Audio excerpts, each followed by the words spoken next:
conteúdo sobre terremotos, tsunami, queda de bloco, tudo que não envolva diretamente a água, né? Com exceção da tsunami, mas eu vou explicar o motivo, né? Porque o fator deflagrador é um terremoto.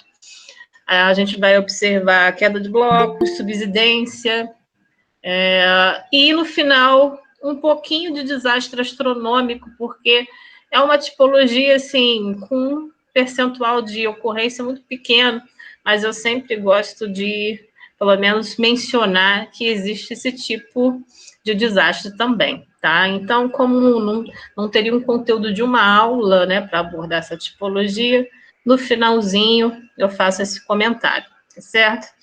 E, André, eu tenho que gravar aqui ou você já está preparado aí? Porque agora que eu me lembrei. Tá gravando já. Ah, então tá ótimo. Já Você tá, ó, afinadinho, maravilha. Pentei o cabelo aí, vocês estão aparecendo já, tá? Vocês vão pro YouTube. Tá bom, então vamos lá, gente. Olha essa imagem que linda, né? Não estranhem, porque eu me empolgo um pouquinho nesse conteúdo e vocês vão perceber. Apesar de ser, né, um fenômeno que causa significativa número de perdas e danos, eu acho o evento lindo, né? Em termos de magnitude, né? Aqui é uma tsunami. E aqui você tinha uma barreira, um paredão que isolava esse lago, né, da estrada, e a onda praticamente avançou, né, por cima desse paredão e atingiu a pista. Tem um vídeo, né, que demonstra essa evolução, e depois eu vou compartilhar o link para vocês, porque ele é bem grandinho. É mais de 30 minutos, mas é bem bacana, tá? Essa embarcação aqui, ela vem para cá, né? Aí tem as pessoas falando no fundo. Esse foi o tsunami em Fukushima, ok? Então, antes de entrar nos desastres geofísicos, né, como terremotos e tsunamis, eu vou abordar a questão dos movimentos de massa, mas sem a presença de água, né? E o primeiro deles é a queda de blocos, né? A queda de blocos, ela está muito relacionada à fragilidade da rocha, né? O tipo de rocha, a questão da exposição à insolação, temperatura mais elevada, temperaturas mais baixas, que vão permitir uma contração, uma retração dessa rocha ao longo do tempo, além da ação da chuva, ao longo do tempo. Então, tudo isso vai gerando um desgaste, né? E com o tempo você tem um rompimento, né? Linhas de fratura nessas rochas que podem, em algum momento, se desplacar, se soltar, né? Os blocos mais instáveis, ok? Isso em determinados locais da paisagem, né, pode ser muito comum, inclusive. E eu vou mostrar algumas imagens, né? Essa aqui foi uma queda de bloco que aconteceu na Grajaú, Jacarepaguá, muito próximo à nossa realidade. Tem uma área na Grajaú, Jacarepaguá, que praticamente tem blocos enormes, né, na encosta, que a gente chama até, não são nem matacões, já são boulders, né, de tão grande. E em alguns momentos esses blocos se desplacam e caem na pista, né? Então esse aqui, por exemplo, teve que se utilizar dinamite para reduzir o tamanho. Tá chocado, Sérgio? A Grajaú, Jacarepaguá, tem um local ali que eu sempre fico atenta, eu olho, falei, vai cair, não passa mais. Tem pouco tempo, não tem muito tempo não, são ocorrências recentes, dos últimos aí 3 anos para cá. Tá? Então, vocês vão ver aqui coisas que vocês vão ficar realmente mais chocados. E tem uma outra aqui, ó, essa aqui na Grajaú também. Praticamente pegou uma pista inteira, né? Teve que se utilizar dinamite, né? Essa área aqui que vocês estão vendo, se você olhar mais atentamente, quando você passar pelo ônibus, você vai ver que tem um monte de bloco. Então, é questão de tempo. Aí tem uma mureta, né, de proteção, que, na verdade, gente, assim, não vai proteger esse tamanho de bloco, não vai impedir que ele venha, né, descendo, porque é uma velocidade grande, é um bloco com peso enorme, então é simplesmente ali uma contenção muito superficial, tá, para conter blocos menores. Então, nesse caso aqui também foi recente. E imaginem que se tivesse algum carro passando no momento, né? A sorte que nessas ocorrências não teve nenhum carro, né, que estava passando no momento, e se esse bloco ultrapassa a pista e chega aqui na comunidade, né, do Lins, né, imagina o estrago, né, se for um bloco menor, e dependendo do lugar onde ele se desprendeu, se ele vier com velocidade, ele pode chegar aqui do outro lado, tá? Então, sempre foi uma área que eu passei, sempre observei, e ao longo dos anos eu fui vendo recorrências de queda de bloco, né? Então, esse aqui foi um evento, esse aqui outro, tá? Bom, outro tipo de movimento de massa que não envolve, na verdade, diretamente a questão da água, mas sim da ação do tempo, né, relacionada à presença de água, é um processo, né, está relacionado à subsidência e colapso. Ocorre muito em áreas de relevo kárstico, né, pela dissolução de rochas, né, por águas subterrâneas e superficiais, que vão formar cavernas e dolinas. Então, esse tipo de relevo kárstico acaba que, às vezes, em superfície, você não tem ideia do que está acontecendo em subsuperfície. Vou mostrar até uma imagem antes dessa. Não, aqui. Percebam aqui que a gente tem uma área de predominância de relevo kárstico, né? Se não tivesse essa área aqui aberta, tivesse ela fechada, eu não teria ideia dessa formação aqui na parte subterrânea, né? Tá? A ação da água, né? A reação química na água com as rochas vai criando essas estruturas de caverna e de formações de dolina, que é um tipo de colina invertida. Você vê a depressão, né? Mas o que está associado a essa depressão é justamente essa parte do relevo mais rebaixada que está sendo praticamente consumida, varrida, né? Então, acaba que o terreno em superfície ele vai rebaixando. Então, quando tem o colapso, aí você vê o estrago, como é o caso aqui. Chega um momento que, por exemplo, essa área que vocês estão vendo aqui vai entrar em colapso e vai desabar, ok? Então, isso aconteceu na Guatemala, por exemplo, um afundamento kárstico provocou uma cratera de 60 metros de profundidade, e é bem redondinho, vocês estão vendo, né? Parece algo até de outro mundo quando você olha assim, né? Mas bem profundo, já aconteceu no Japão também, mas no Japão eles conseguiram resolver, assim, em poucas horas. E aqui a gente tem uma outra imagem que mostra sem ter a ruptura total, né? Como vocês estão vendo nessa imagem de a queda praticamente do teto por completo, né? Aqui você só teve uma subsidência, ok? E aqui você já teve um colapso total. Isso está relacionado a esse tipo de relevo kárstico, ok? Que ocorre pela dissolução das rochas, pela ação da água ao longo do tempo, então a gente precisa tomar muito cuidado. Alguns sinais, eles são emitidos antes, né? Então, por exemplo, essa área aqui que vocês estão vendo, provavelmente edificações já apresentavam rachaduras no seu interior. Então, há sinais, né? De que esse tipo de problema está acontecendo antes de gerar esse colapso, ok?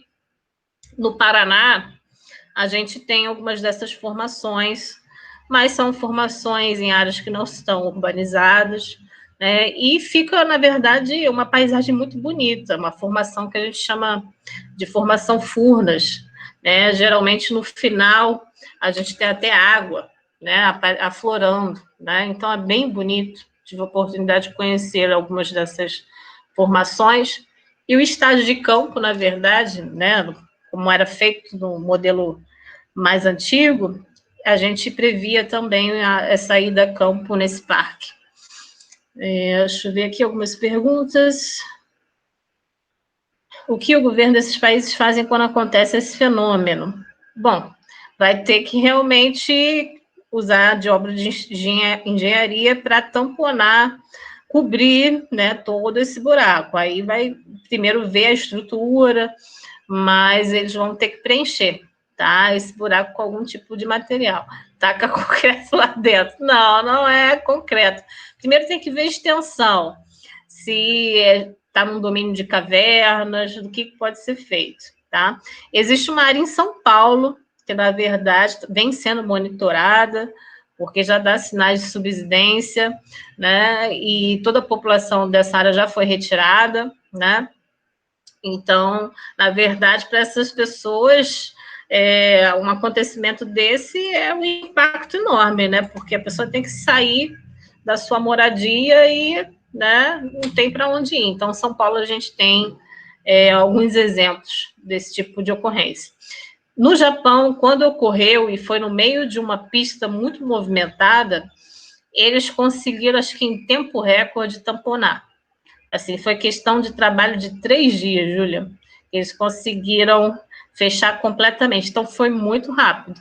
É sempre o Japão ou a China, né, para fazer essas coisas assim. Oi? Sempre o Japão e a China fazendo essas coisas assim. Eu vou mexer esse prédio inteiro aqui de lugar rapidão, vou trocar ele de lugar.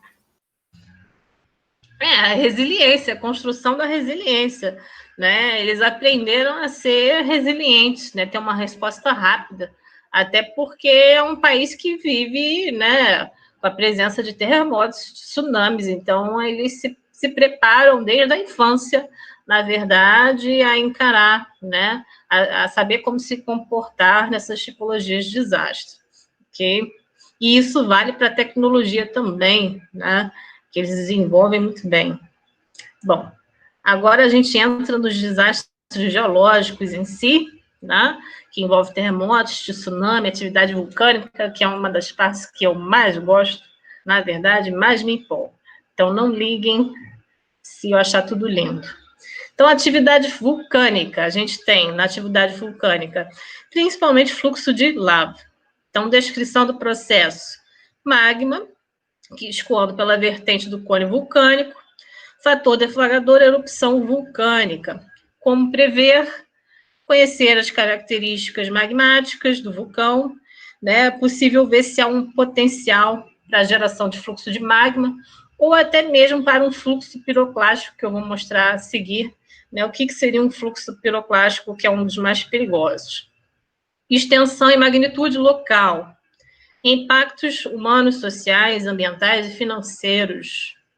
Então, a gente sabe, vocês sabem, pelo que vocês já aprenderam na geologia, que as principais atividades vulcânicas estão associadas, né, à questão das placas tectônicas, aos limites, né, das placas tectônicas. Então, o Brasil, por exemplo, nesse sentido, é um país privilegiado por não ter atividade vulcânica, está no meio ali da placa, mas todas essas regiões, como vocês estão vendo, no limite das placas, são áreas mais intensidade de terremotos e atividades vulcânicas, né? O círculo do fogo, né? Que está muito relacionada a esses limites.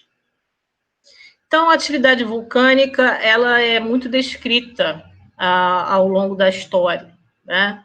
Então, a gente tem alguns eventos que foram registrados por pinturas ou por registros históricos, a exemplo do Krakatoa, na Indonésia, que entrou em erupção no dia 26 de agosto, dia do meu aniversário, de 1883. Esse vulcão, gente, foi um dos mais potentes da história, o mais letal em termos de erupção da história, sendo considerado 13 vezes mais intenso que a bomba atômica de Hiroshima. Olha, gente, eu já me empolgo com isso.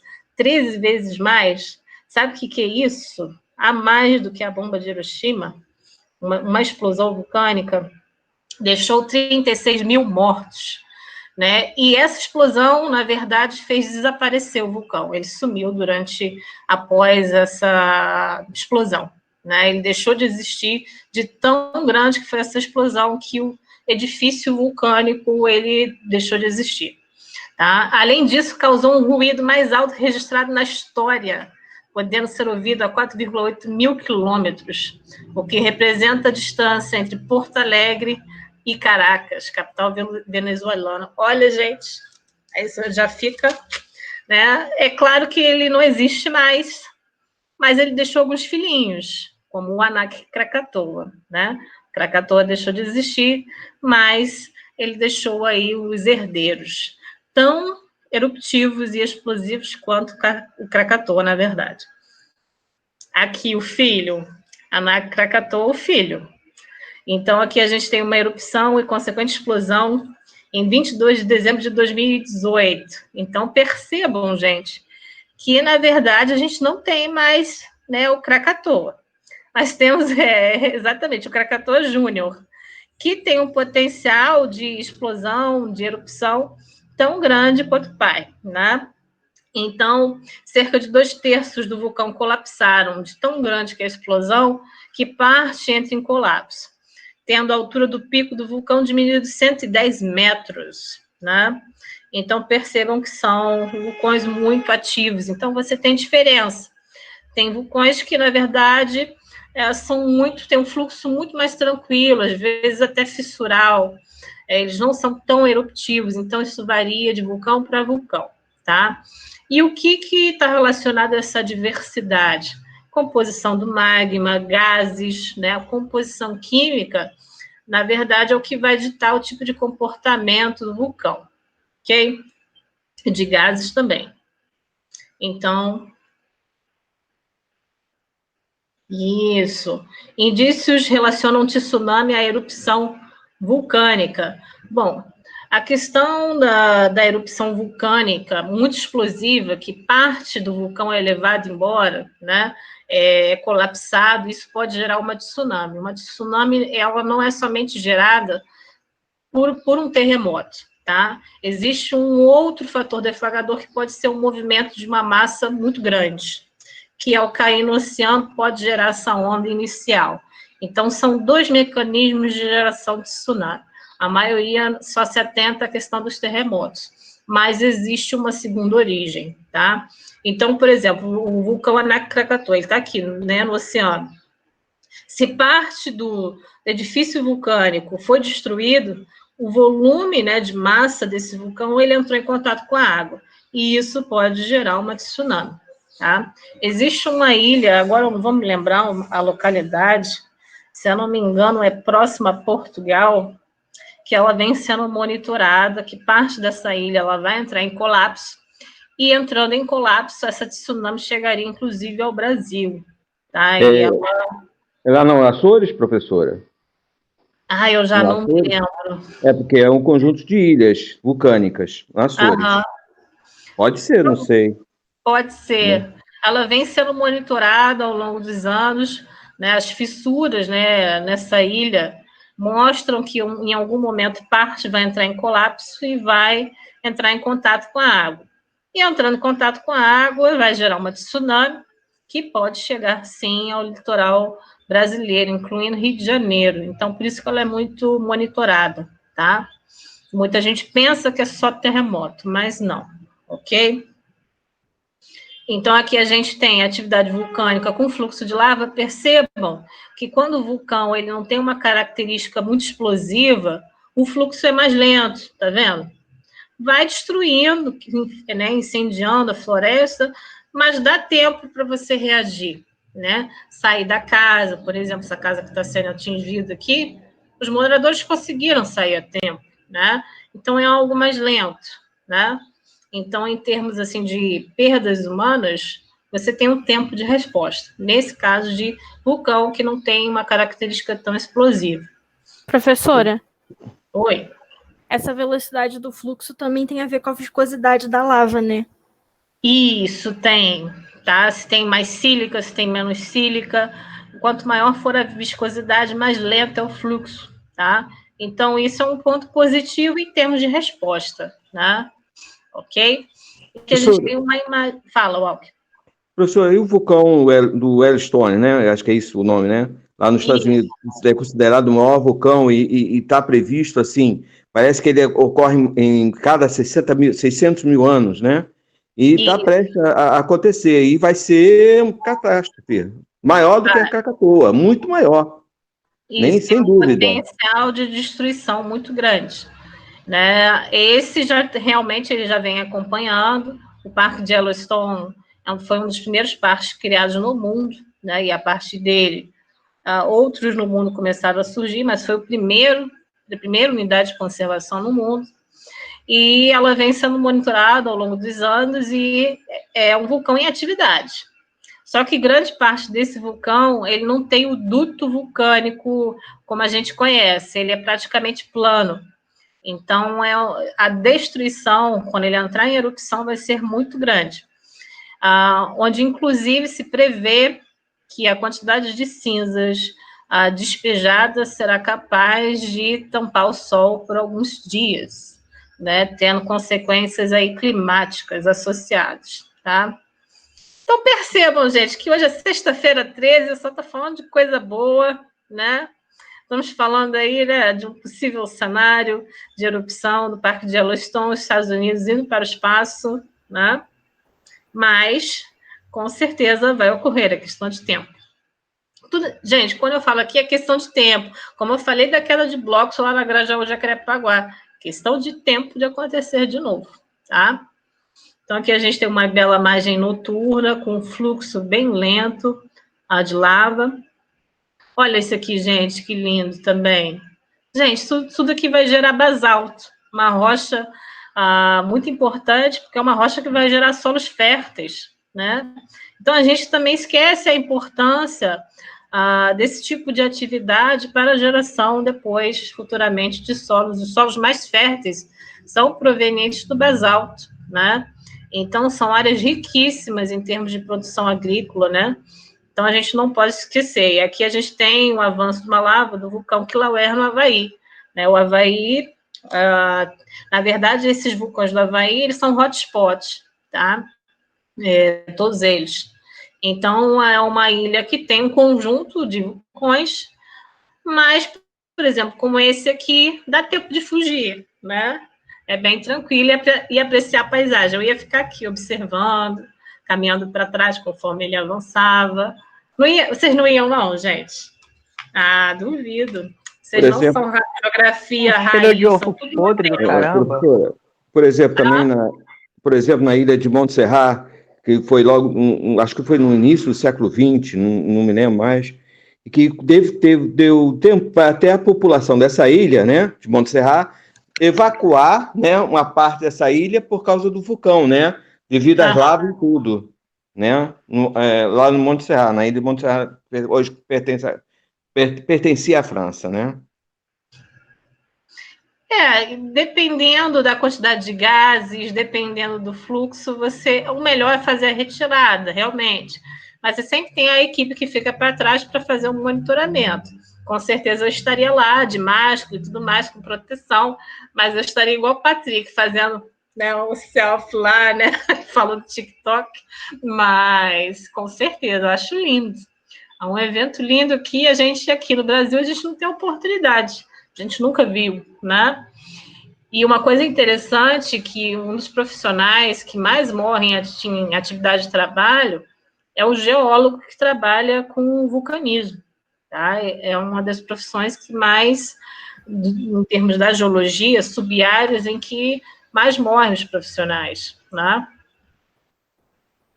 Então, vamos lá.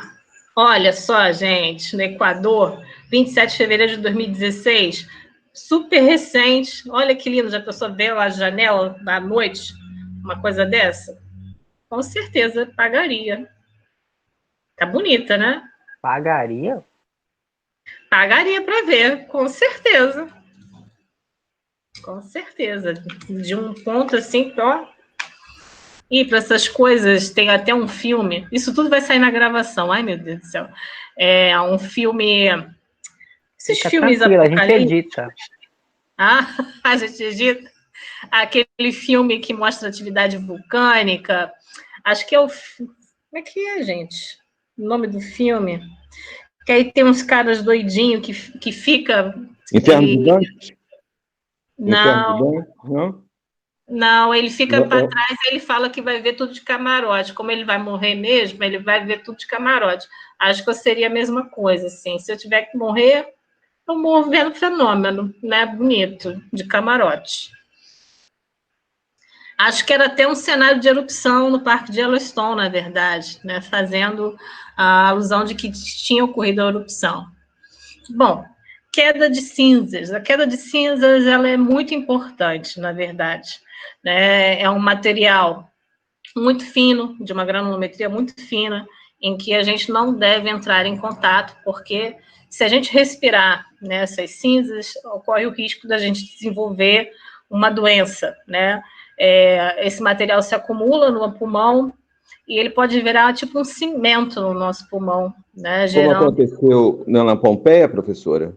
Que a população de Herculano, Pompeia, respirar essa cinza, né? Muitos deles morreram devido a isso? Tanto Herculano como Pompeia?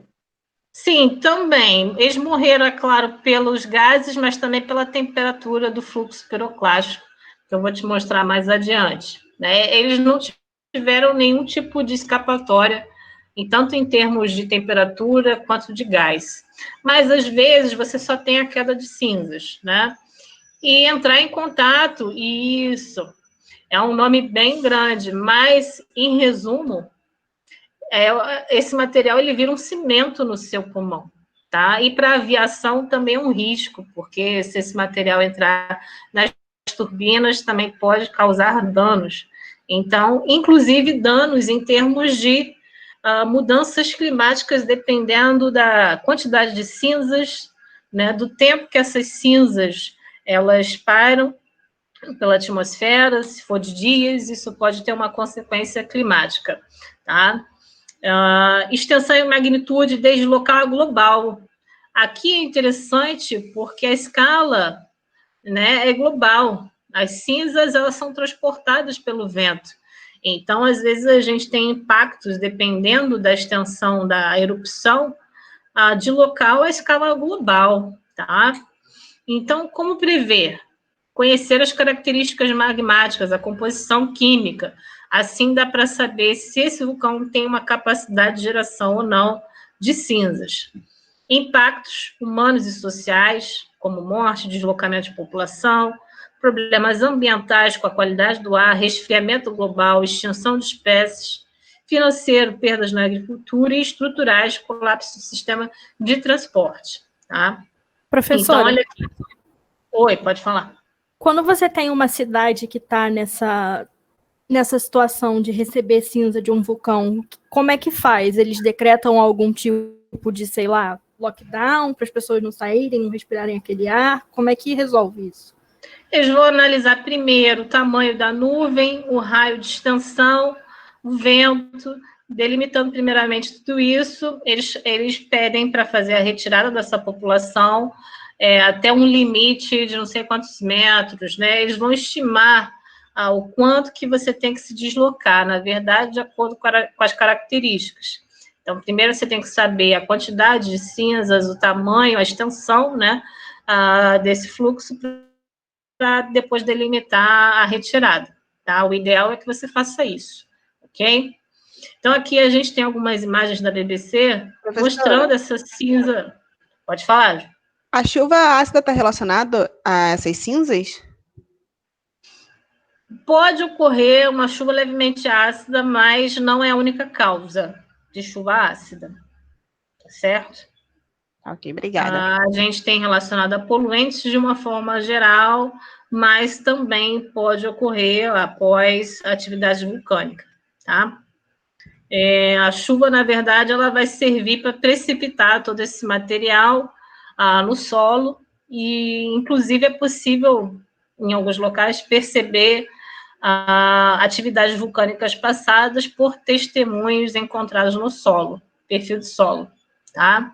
Grandes atividades vulcânicas, né, conhecidas na história, você consegue ver uma camada, né, cinza, né, no perfil de solo. Isso então vai sendo depositado ao longo do tempo, né, ao estabilizar, né, na superfície.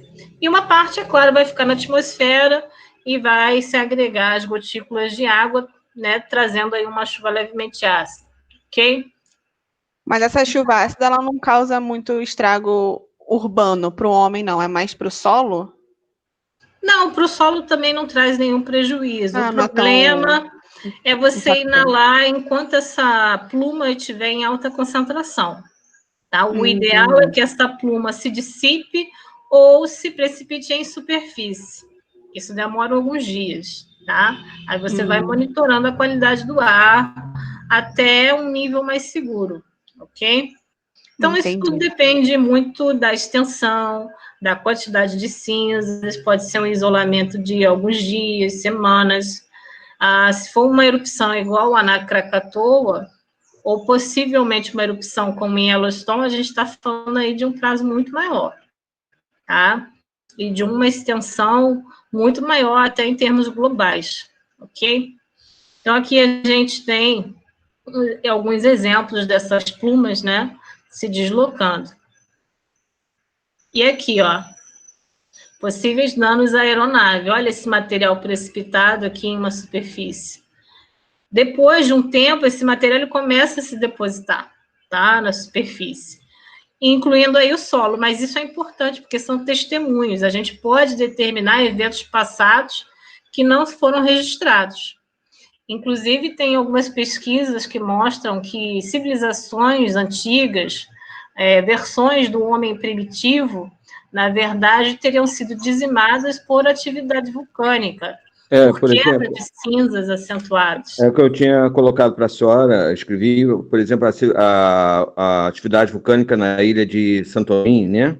Na Grécia, né? Eu acho que praticamente dizimou não só a civilização cretense, mas atingiu principalmente os povos do Mediterrâneo Oriental, com tsunami, né? Aquela coisa toda. Sim, então isso, a questão de populações que foram dizimadas por esse evento, a gente tem esse registro, né, como aconteceu em Pompeia, mas esses pesquisadores mostram que, na verdade, antes do Homo sapiens, né, as outras espécies de hominídeos, elas teriam, principalmente as espécies que tinham menores grupos e que viviam na Europa, né, o que hoje é a Europa, elas teriam sido dizimadas por uma atividade vulcânica que expeliu muitas cinzas e praticamente afetou a agricultura, o que eles produziam, né, afetou a questão da cobertura do sol por um período muito longo, e essa população ela não teria sobrevivido. Isso é uma linha de pesquisa, tá? Então, quando eu vi, achei muito interessante, porque eles correlacionaram com os testemunhos de perfil de solo, tá? Dessas atividades passadas. Então, é bem interessante estudar. Bom, continuando na atividade vulcânica, a gente tem um outro fluxo que a maioria não conhece, que se chama lahar. Vocês já ouviram falar? Que em javanês significa avalanche. É um tipo de avalanche, né, um movimento de massa, que tem lama, é uma lama, na verdade, é uma mistura de água, né, que é proveniente do derretimento de neve, alguns materiais rochosos, é uma mistura que forma uma lama, na verdade, muito associada a áreas com gelo. Então, quando a atividade vulcânica ela se inicia, começa esse derretimento, e um material mais grosso começa a se avolumar e começa a ter um fluxo, né, parecido com a avalanche. Então, o fator deflagrador é a erupção vulcânica em determinadas condições geomorfológicas e climatológicas. Como prever, associando condições de queda de cinza com o cone vulcânico coberto por neve. Então, percebam, cone vulcânico coberto por neve. Então, essa neve ela vai derreter e vai começar a ter um material mais líquido com um acúmulo de rocha, de outros tipos de material.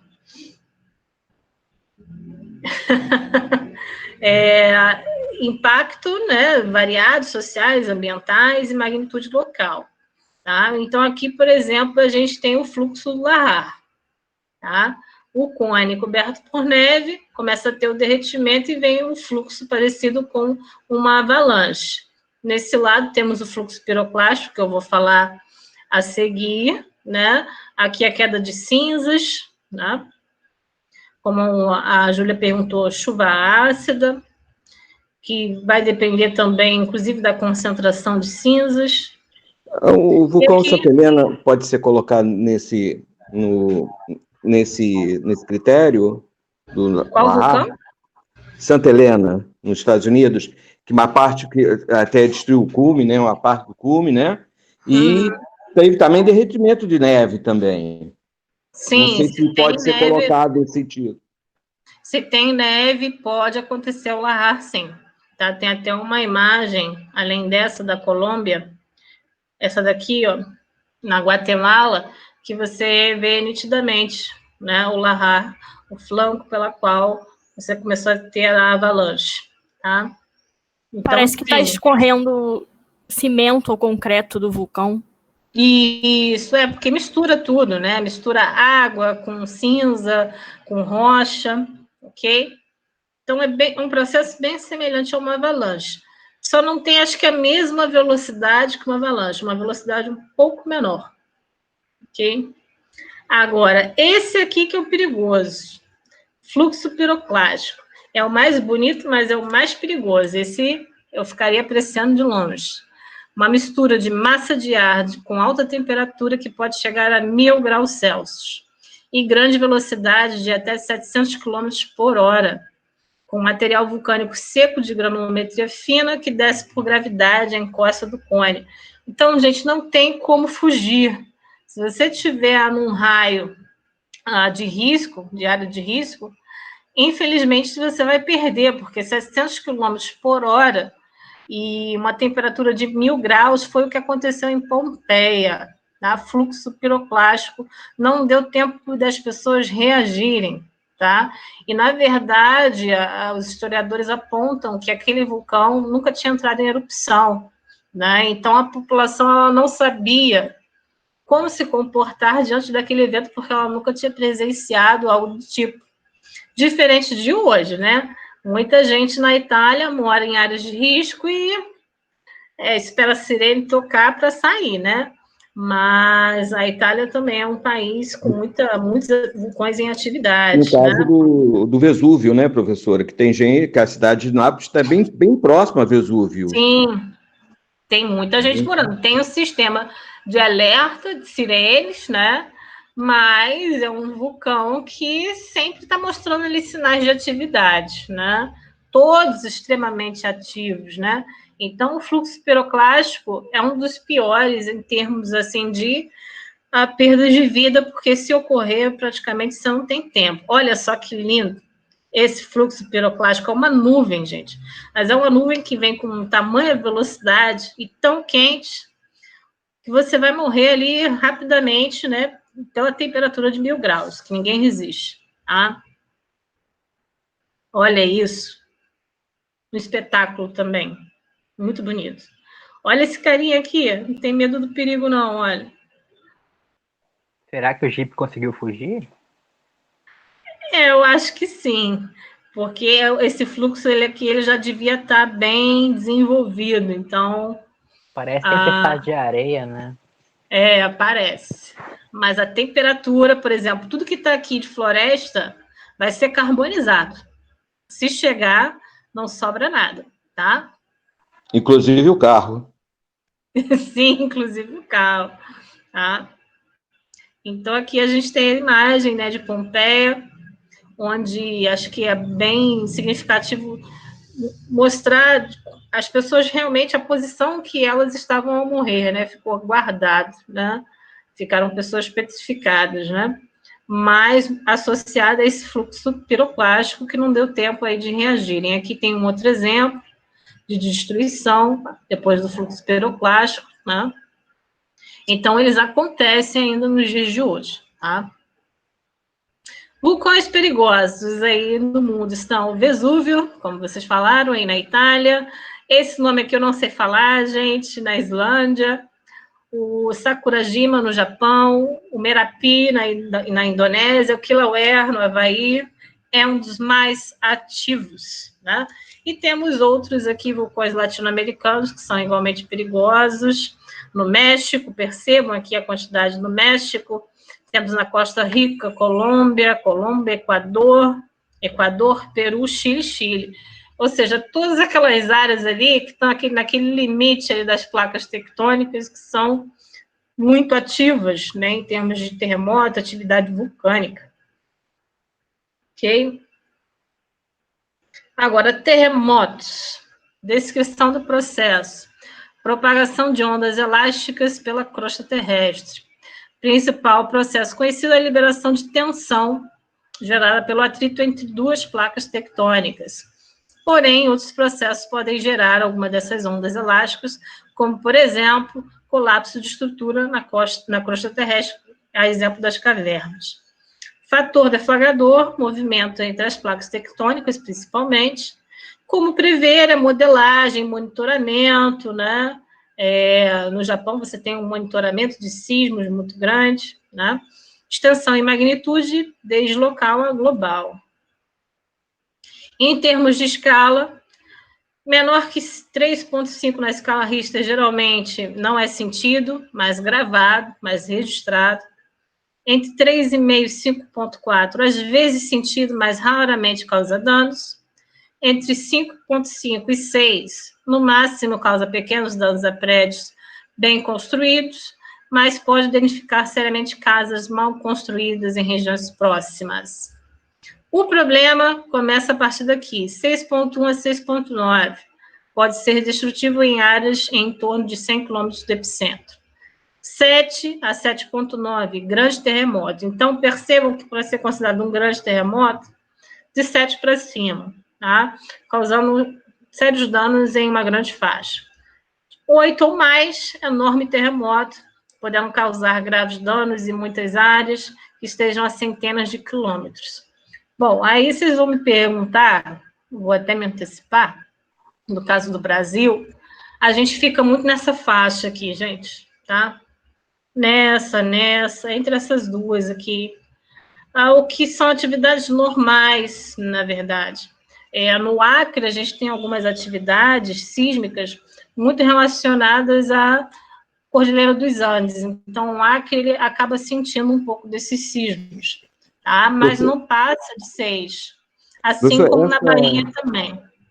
Essa medição, ele começou com um terremoto em São Francisco? Nessa medição, nessa escala Richter? Não, essa medição, essa magnitude é bem antiga, tá? Não é algo recente, não. Já tem mais de 30 anos já de classificação, ok? Então, é uma classificação importante, né? Então, no Brasil, a gente fica nessa faixa, uma faixa tranquila, sendo que em determinadas áreas do nosso país é fruto, né, da Cordilheira dos Andes. E no caso, por exemplo, da Bahia, que tem alguns sismos que podem chegar a 6, está muito relacionado às áreas cratônicas, que são áreas mais estáveis, mas às vezes elas precisam se estabilizar, né? É como se elas fossem sustentadas por quilhas e em alguns momentos você tivesse algumas acomodações. Então essas acomodações geram sismos, mas nada que seja para assustar ou matar alguém, por exemplo. No Brasil, o registro de morte por sismo, acho que no máximo 2, tá? Acho que ambas ocorreram na Bahia, tá? Então, não precisem se preocupar com relação a isso, ok? Chile, 22 de maio de 1960, o maior terremoto já registrado na história do mundo, ocorreu na Valdívia, no Chile, magnitude de 9,5. Olha, praticamente aí realmente a maior intensidade, 9,5 é muita coisa. Deixou mais de 2.000 mortos e 2 milhões de feridos. Então, aqui a gente tem alguns exemplos de impactos, de queda de estrutura. Aqui a gente tem um trilho que praticamente foi deformado. Na Bahia, você ainda consegue ver alguma alteração nos trilhos também, mas muito sutis, né? Nesse aqui, a gente tem um terremoto em 1970 no Peru, deixando milhares de desabrigados. Aqui a gente tem um evento mais recente, que eu acho que está mais guardado na memória de vocês, o terremoto no Haiti, em 2010. Durou semanas, e foi um país muito impactado, porque é uma população muito pobre, com construções que não estavam preparadas, muito precárias. Então, o impacto do terremoto no Haiti, em 2010, em grande parte, foi muito grande por causa da qualidade das construções, né? Então, um terremoto de magnitude muito maior no Japão causou muito menos estrago quando comparado ao Haiti, por exemplo. Por quê? Isso está relacionado à qualidade das construções, está ligado à questão da vulnerabilidade social, isso são questões importantes para serem analisadas, tá? Então, aqui em 2010, Chile declarou estado de emergência em algumas cidades. Olha aqui. Então, certos prédios mais resistentes, mais adaptados para esse tipo de ocorrência, eles vão ficar intactos. E as construções mais precárias ou antigas acabam sendo destruídas, como vocês estão vendo aqui. E temos aqui a falha de São Andrés, que na verdade não está relacionada a um limite convergente de placas, mas um limite transcorrente, tá? Mas que também gera significativos terremotos para os Estados Unidos, né? E tem a tendência aí de futuros terremotos de grande magnitude para essa área aqui, porque quando tem um limite transcorrente, a intensidade do terremoto também tende a ser muito grande, tá? É um dos poucos exemplos de falha transcorrente. Tsunami. Acho que um evento que passou a ganhar um nome onde a população já identifica com facilidade o que é o evento. Mas se a gente for parar para pensar 30 anos atrás, 20 anos atrás, se falasse esse termo tsunami, as pessoas não saberiam o que significava tsunami. Então, a partir do momento que a gente teve os desastres na Tailândia, Indonésia, isso ganhou, né, uma notoriedade mundial e as pessoas passaram a conhecer esse evento. Descrição do processo: ondas de grande dimensão com grande concentração de energia. Fator deflagrador: terremoto, pode ser tanto por limite divergente, convergente ou transcorrente, e deslizamento de rocha e solo, como eu falei para vocês anteriormente.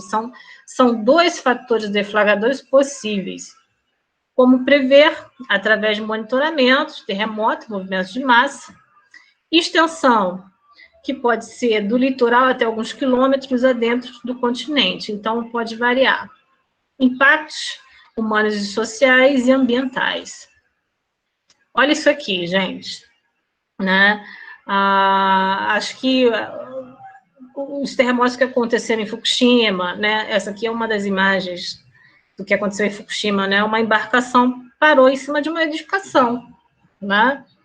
Então, a força realmente, a energia desprendida, né, é muito grande. E talvez o lugar mais seguro seja realmente em alto mar, né, onde a onda ela não está ainda projetada. Ela ganha a projeção conforme você tem a diminuição da profundidade, né? Quando ela vai chegando ao litoral, ela começa a ganhar amplitude, né? Aí, lembrando os conteúdos de costeira, né? Então, olha aqui, gente, bizarro, né? Imagina para tirar isso depois, né? Como não vai ser difícil, né? A reestruturar essa cidade. E aqui a gente tem a tsunami invadindo a costa do Nordeste do Japão, em 2011, um terremoto de magnitude 9,1, né? E aqui a água adentrando aqui a área urbana, né? Numa grande velocidade, carregando tudo, né?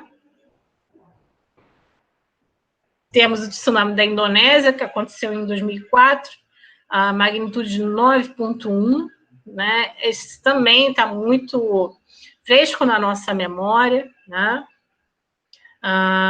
Inclusive a questão, né, de áreas com turísticas, né, que foram impactadas, muitos turistas morreram, né?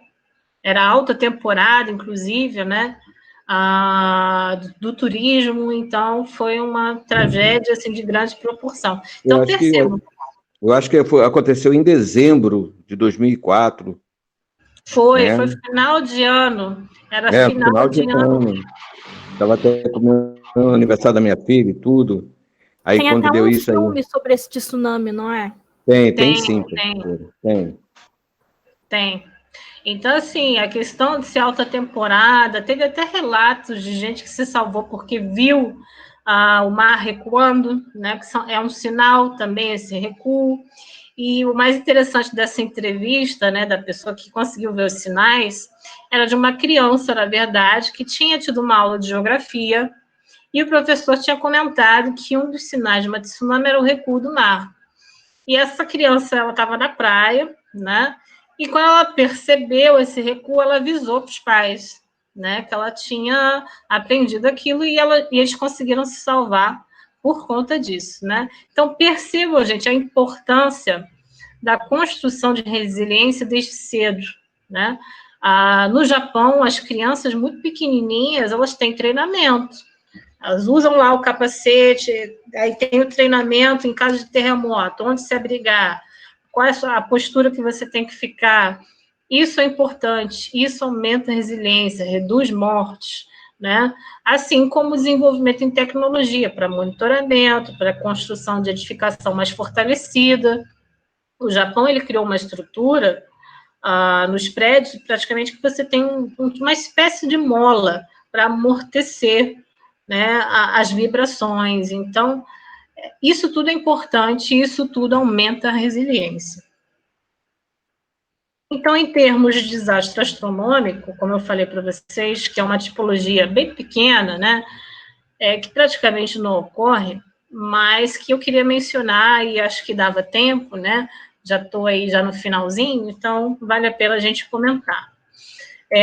Tempestades espaciais, descrição do processo, partículas atômicas e subatômicas e ondas eletromagnéticas de origem extraterrestre, né? Principalmente explosões solares. Se a gente tiver uma explosão muito forte, a gente pode ter um impacto direto no nosso sistema de comunicação. Tem até alguns filmes que acabam, né, se aproveitando desse tema para mostrar o colapso, por exemplo, do mundo sem a conexão, sem internet, né, sem poder se comunicar, mas é possível, né, que isso ocorra, sim, tá?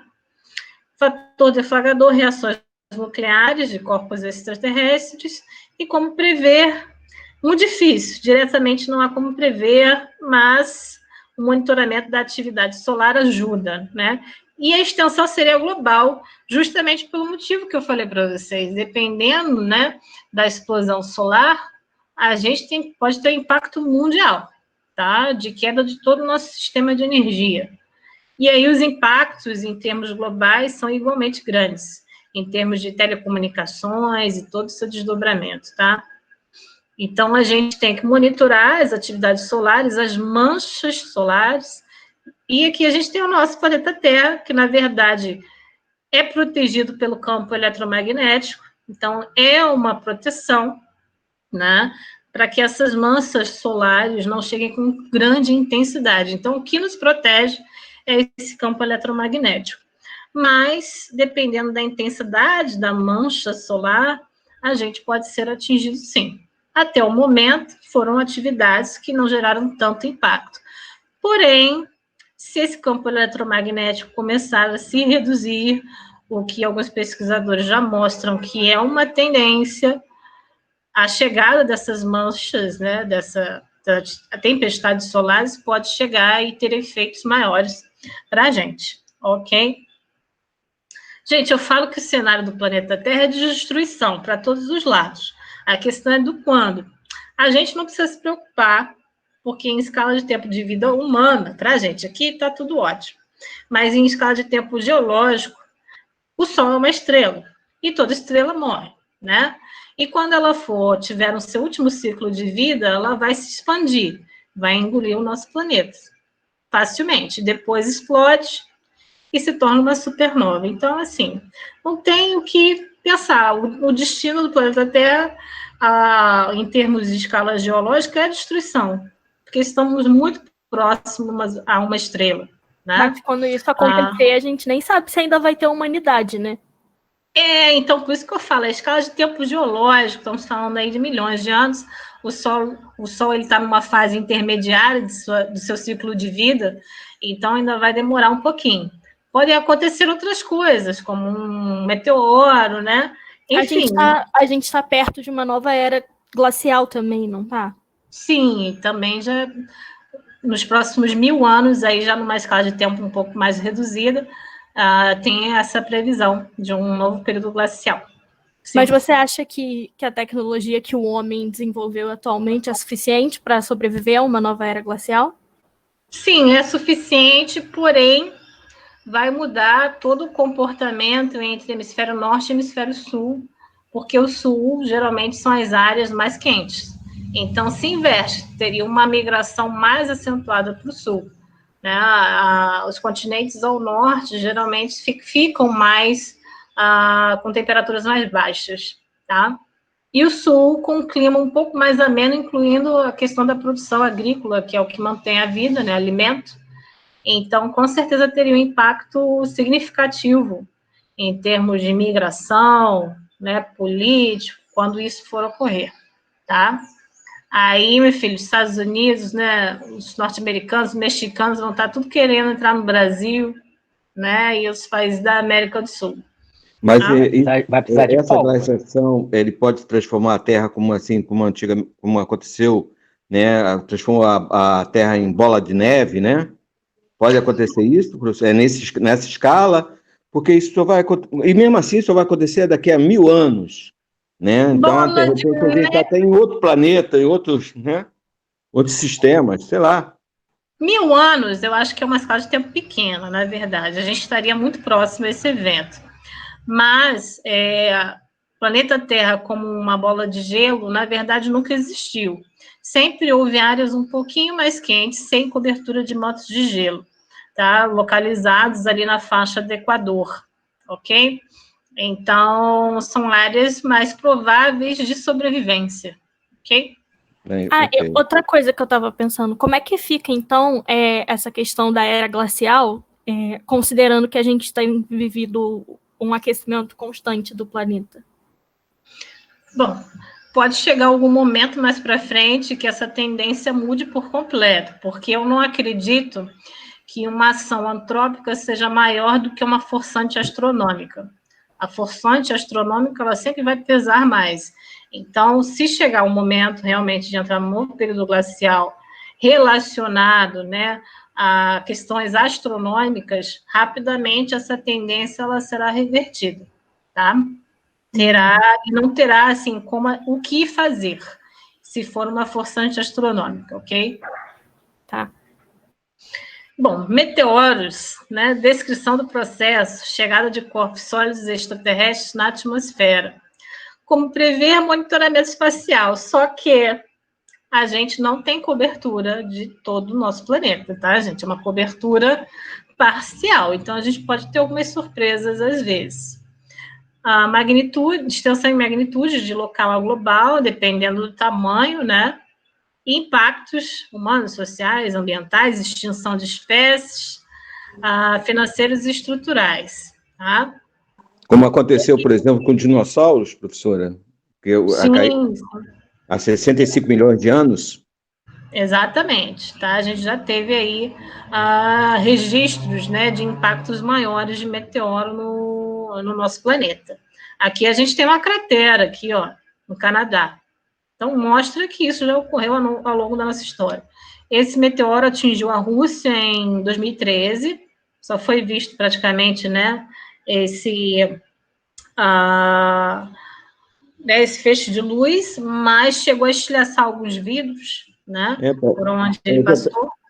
Parece que ele explodiu no ar, né, e teve até uma força de uma bomba atômica de Hiroshima, só que foi muito alto e não atingiu tanto, né, o solo, né, feriu algumas centenas de pessoas, mas, por exemplo, prédio, essas coisas, o vidro acabou destruindo vidro, essas coisas todas. O impacto foi mais que foi até um cometa, né? Um cometa, talvez, um meteoro, não sei o que foi. Meteorito, talvez. Foi um meteorito, na verdade, mas o grande impacto foi relacionado ao estilhaçamento de vidro, mas não teve tanto afetado assim, não. Tá? Alguns feridos, mas pouca coisa, tá? Então, de vez em quando, a gente tem essas surpresas, né?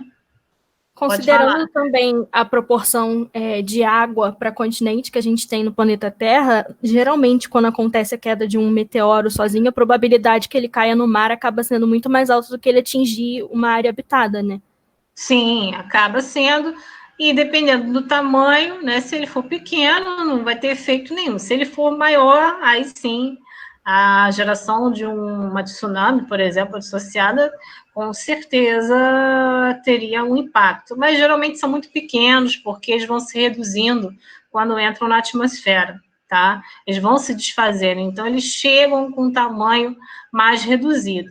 Então, é claro que se for um asteroide maior, né, que a gente preveja que esteja em rota de colisão com a Terra, e não tem o que fazer, ele não vai ser desintegrado quando entra na atmosfera, tá?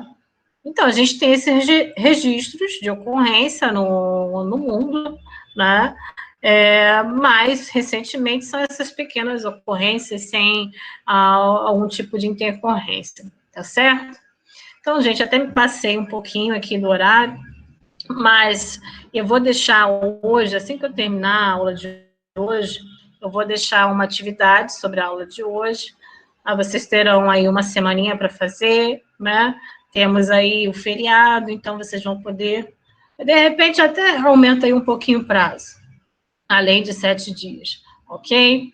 Mas não deixem sempre de ficar olhando a plataforma, eu já coloquei o slide da aula de hoje, depois vou colocar alguns links de vídeo para vocês também, que têm interesse para ver algumas imagens interessantes de tsunami, queda de bloco, ok? Tudo bem? Então, até o próximo encontro. Tchau, gente. Tchau, Tchau, professor. tchau. Abraço a todos. Até mais. Boa tarde. Até. Tchau, gente. Boa tarde. Tchau, boa tarde. Tchau, gente. Boa tarde. Boa tarde. Tchau, boa tarde. Professor, Oi. é uma dúvida. A senhora já ouviu falar naquela cratera que tem no Turcomenistão, que chamam de a Porta para o Inferno? Sabe como é que ela se formou? Não, essa não. Teria que pesquisar para ver. Depois procura, né? Porque eu achei interessante, que é um buraco que tem no deserto do Turcomenistão que fica queimando até hoje. É um buraco que queima desde 1971. Não deve ser associado a impacto de meteorito, não, porque geralmente a gente, para diferenciar, existe um elemento que se chama irídium, que geralmente é associado à queda de meteoro. Ele tem que estar presente obrigatoriamente nesses locais. Então, a gente diferencia através desse elemento químico. Ok? Aí, só pesquisando mesmo para saber o que é. Ah, tá. Entendi. Tá bom, professor. Obrigado. Tchau. Bom Nada, final de semana. tchau. Boa tarde, gente.